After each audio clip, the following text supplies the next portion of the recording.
โรคหัวใจ6สัญญาณรู้ก่อนก็หายได้ 1. อ่อนเพลียมากครับ 2. ครับมีอาการเจ็บปวดอย่างรุนแรงครับที่หลังแขนแล้วก็หน้าอกครับเพื่อนๆ 3. หายใจถี่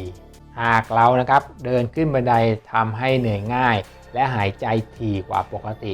นั่นอาจจะเป็นสัญญาณที่บ่งบอกว่าเรากำลังจะเป็นโรคหัวใจได้ครับ 4. แสบร้อนกลางหน้าอกครับไม่ใช่ว่า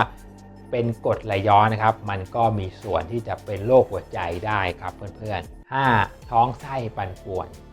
ในบางครั้งครับมีอาการคล้ายคลึงกับอาการขึ้นไส้อาเจียนหรืออาการลำไส้ปั่นป่วนครับ 6. อึดอัดบริเวณคอและขากรรไกรครับอาการอึดอัดเหล่านี้ครับมักจะเป็นกับคนที่เป็นโรคเบาหวาน